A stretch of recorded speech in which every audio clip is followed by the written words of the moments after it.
Councillor Sweeney, I'm going to call the meeting to order in 30 seconds.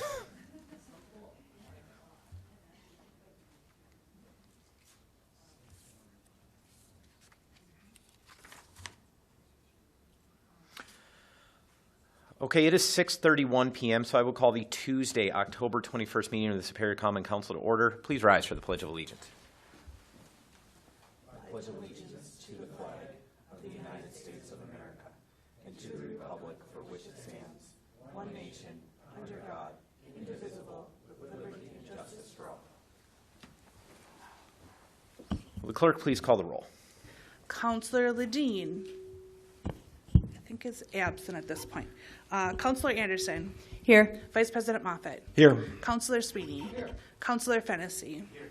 Councillor Elm. Here. Councillor Ludwig. Here. Vice President Herrick. Here. Councillor Johnson. Here. And President Grasky. What did we decide about the feedback last time? What worked best?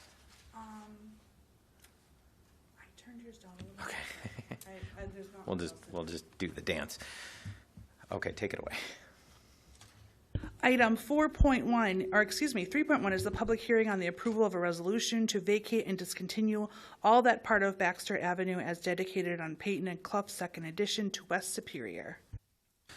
If there is no objection, I will open the public hearing. Would anybody like to speak in this public hearing? Would anybody like to speak to the vacation and discontinuance of Baxter Avenue? Would anybody like to speak in this public hearing? Hearing none, I will entertain a motion to close the public hearing and approve the resolution. Motion is by Councillor Herrick and second by Councillor Elm. Is there discussion? Hearing none, all those in favor, please signify by saying aye. Those opposed say no. Motion carries. Item 4.1 is the approval of the October 7th, 2025 regular council meeting minutes. Motion is by Councillor Elm, the second by Councillor Herrick. Is there discussion? Hearing none, all those in favor, please signify by saying aye. Those opposed say no. The motion carries. And item 6.1 is report from Mayor Payne. Hey, good evening again, councillors. I mostly have some fun stuff for the report tonight. First, see the fire chief is here. Him and I had a conversation very recently about the fire station, which is nearing its final design. So as soon as the next plan commission meeting, or certainly the one after that, it is likely to be there, and that's where we'll be discussing the final designs for the fire hall.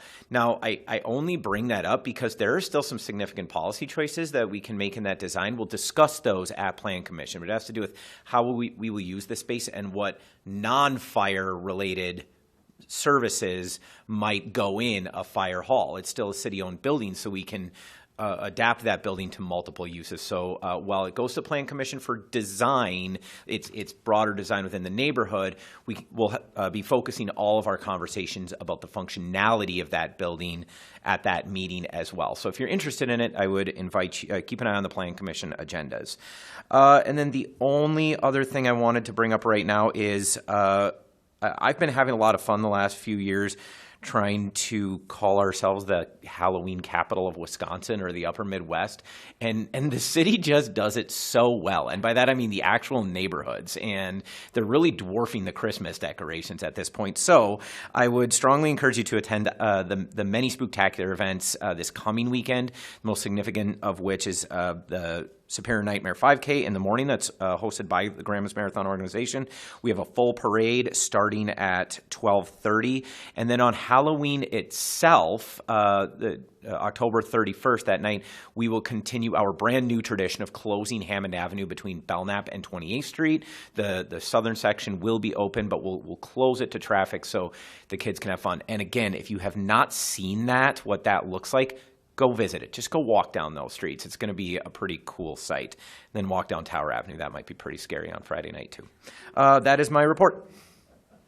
Oh, I'm sorry. I have several appointments, all to the Public Art Commission, and I wanted to clarify those terms expire in May of 2026.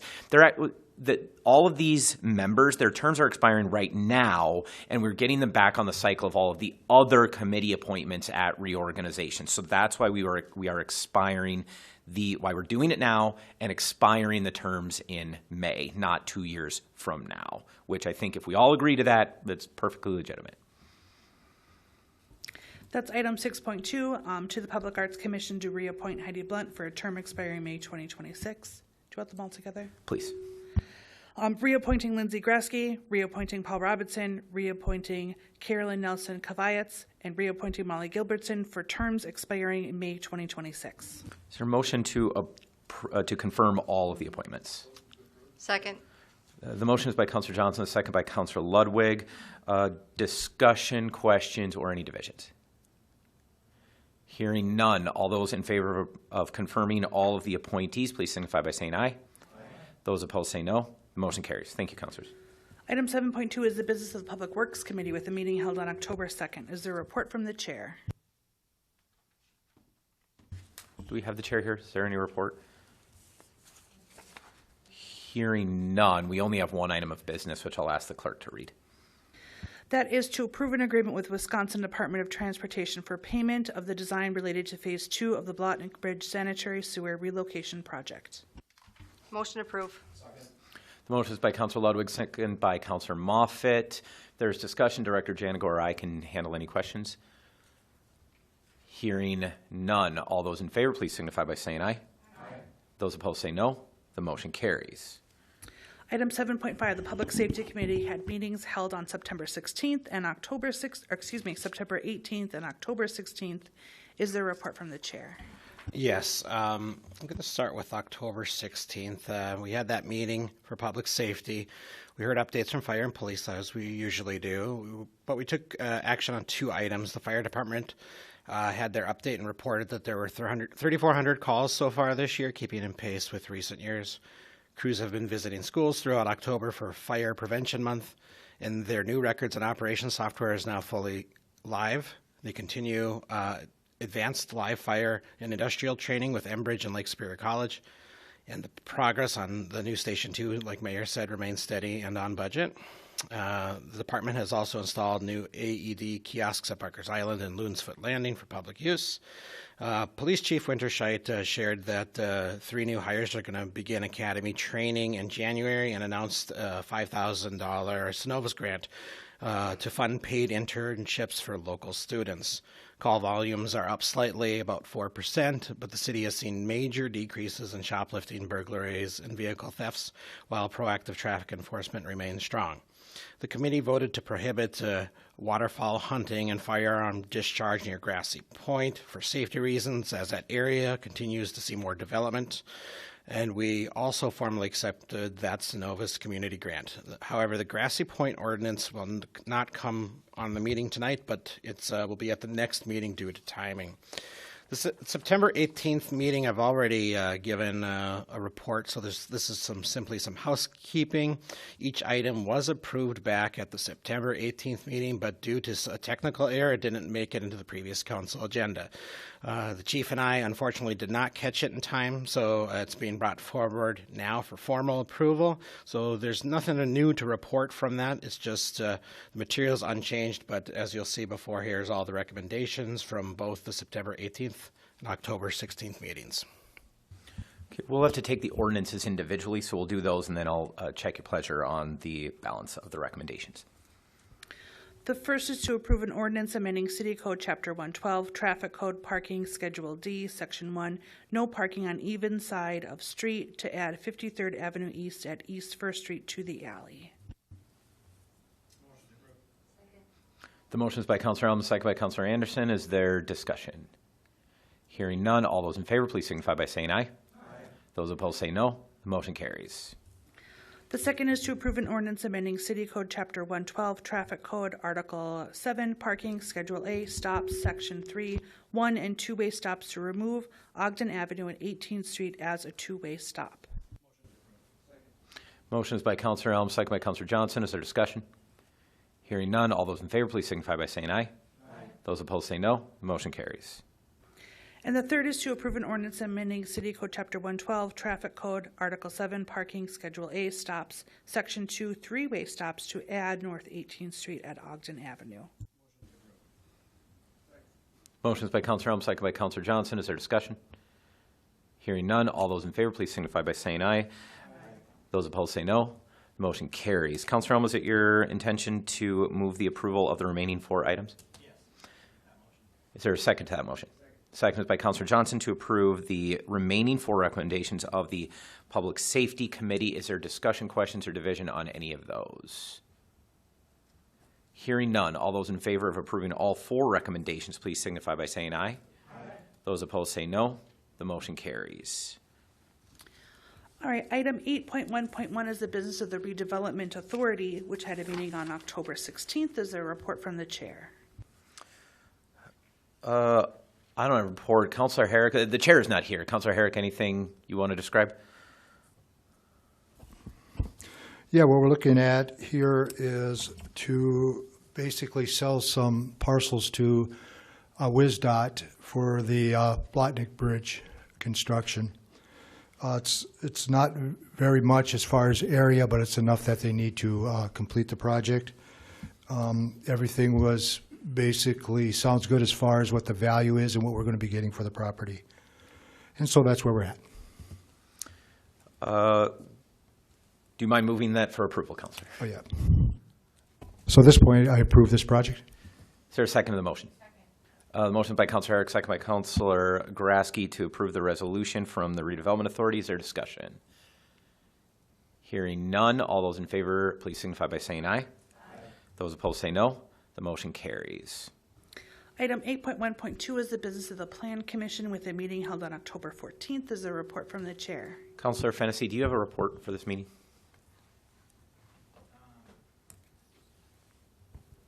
Yeah, basically there was a couple grants.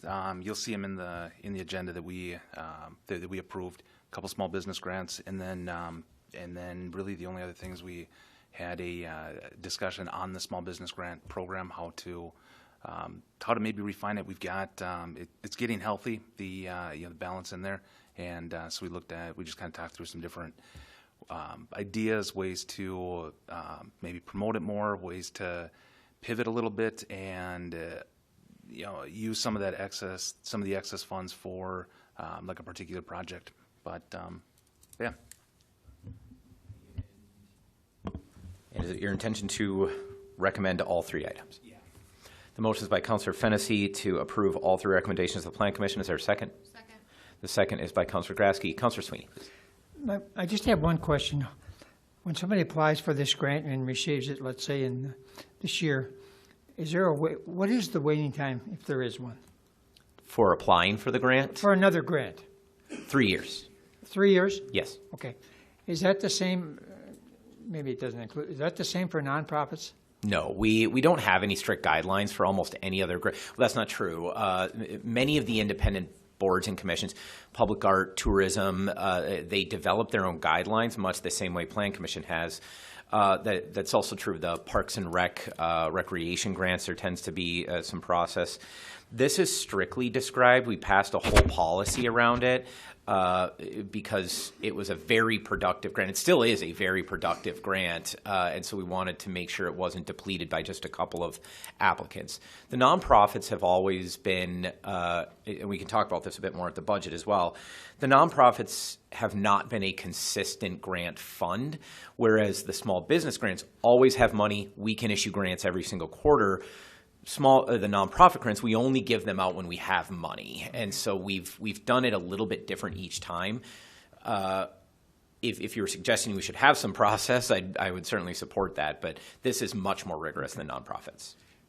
Could we have a report next time, how many, going back 3 years, and which includes this year, how many grants we've awarded?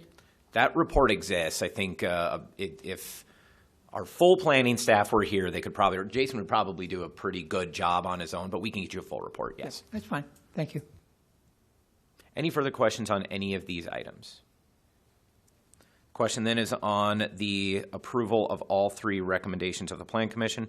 All those in favor, please signify by saying aye. Aye. Those opposed say no. The motion carries. Moving on to 8.2 with his reports without recommendations. At this time, are there any further committee or commission reports to be made?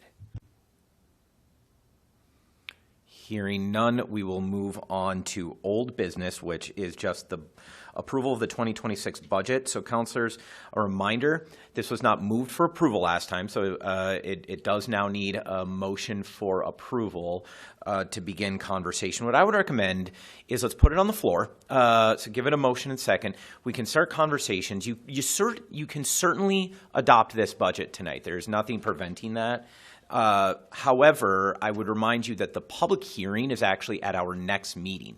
So even if we land feeling pretty good about the budget tonight, it's probably still wise to hold it one more meeting. However, I would remind you that the stakes are then pretty high at the next meeting. Our timelines are pretty tight. So let's use our time tonight. I suggest using our time at the next meeting as well.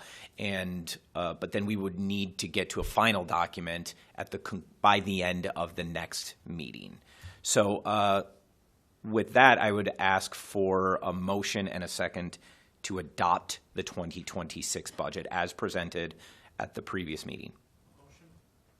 There's a motion by Councilor Elm, a second by Councilor Moffett to adopt all of the budgets presented at the previous meeting and described in your packet here. If anybody has questions, I can lay all those out. Questions or discussion? Councilor Herrick. Yeah, just one quick question. Do you see everything as far as departments? Do you have everything that you need? I mean, do you see any changes coming up between now and our next meeting in November? I actually don't. This has been a relatively clean process this year. We've often had mistakes at this time, but we caught one, but it was so minor that to me it wasn't worth even correcting in the budget. But it's been fairly efficient. The finance department did a really good job this year. Are you expecting any changes in revenues coming in? Or Oh, not? no. Okay. So the one of the advantages of presenting in October instead of September is most of our revenue is pretty solid by the time I present. All right. Thank you. Other Councilor Sweeney. I spend most of my time checking on the revenue, and sorry, I didn't know what Mr. Herrick was going to say, but that's always a concern of mine. If the revenue is solid, then it's pretty solid, because expenses we can always make a change, but the revenue is a little tough to going 6 months later and look for some more revenue. So I'm very happy with that. I think this budget was better overall than the other ones. You've made great strides. It's easy to follow. It's more complete, and so kudos to. I know you spent a lot of time on it, Mayor, but deservedly so. I think you get kudos, at least from me, for work well done. Thank you. When I, again, have to remind everybody, the finance department puts in an incredible amount of work, especially for the projections. And they did quite a bit more work than usual to prepare a lot of the expense budgets, which made the department heads' jobs easier. But I also want to point out that the department heads themselves have become quite a bit more familiar with their budgets. And so I'm not going to say this was easy this summer, but folks came very, very prepared, and it made those meetings quite a bit more pleasant and efficient than they have often been. Folks are getting pretty great. Okay, further questions and discussion. Councilor Fennessy. The question I had is kind of piggybacks off the one I asked last meeting, and so at the last meeting we celebrated a 1.5% levy reduction with like 300,000, 330, something like that. And then in that same meeting, we then voted to go out for bid for a $7.8 million bond. Is that payment for that $7.8 million bond factored in here? Because that's not the full cost of the fire hall, it's just a portion of it. But is that payment, because with Ellers, they projected a $600,000 payment on that bond in that presentation last meeting. I just wanted to ask that direct question: is that factored in here or not yet? Because we haven't taken that debt out yet. So I don't think I have Director Reinhardt here. He has to be excused tonight, so I'll double check that just to be sure. But I am very confident that the expected debt costs, the expected debt service for the 2026 budget, which is all we're approving here, that is all accounted for. So while there are debt service costs being added, there are also some coming off. And so I think it's still a net reduction. But yes, that should all be accounted for in our expenses for these are the 2026 budgets are supposed to be the most accurate known expenses. So if we're adding debt service costs, now I think part of the reason it looks smaller than you're expecting is because we won't incur at significant costs in 2026. Many of them will start coming in 2027. But the Ellers said the full payment is $579,000 in 2026. and some of those are bond issuance costs, which are accounted for in the CIP. And again, I want to get a more specific and detailed answer for you, but it's not as clean as the debt service line of the general fund goes up by $500,000 in 2026. Sure, because we've got some falling off. No, I totally get that. The only reason that I even, and if we're going to be pushing this off, which I would rather wait one more meeting, but if we're going to be referring it to the next meeting, we can always we can always sit down and make sure we're on the same page with how that lines up. But the biggest reason I'm asking is in that Ellers presentation, it projects if we take out that full $7.8 million bond, it projects the net debt levy is $3.1 million. And in the budget, the projected debt services payment for next year is about $600,000 less than that. The debt levy and the debt service costs are not the same thing. We don't levy for the full cost of our debt. We are allowed to do that, and we're allowed to levy for the full cost of all new debt, but we haven't always done that. So there have been many times when we could just afford to pay the cost of the debt service. But I do want to double check that number to see how they're projecting if we plan, if they're assuming we're just going to increase the debt levy by that amount, which would be a policy choice, and it's one that we have made in previous years, whether to levy for the full amount that we need to pay. Most of what you're asking, I think we will double check to make sure the debt service line, which again, I feel like I can pretty confidently answer, that is the cost of debt service for 2026, what you're looking at there. I feel pretty confident about that. With the or assuming the 7 point, because that 7.8 or 7.8 that we voted on last meeting to go out for bid for is half of the projected debt that we would take out at least in the CIP. And I know that we're hoping to do partially the revenue bonds for the golf course, and there might be some other ways to fund that, and so it's probably not going to be the full amount that's in the CIP that's going to be bonded as we use other mechanisms. But I just want to make sure that we're not overlooking a massive debt payment, because if it's $600,000 on 7.8, I mean we can almost expect that to double.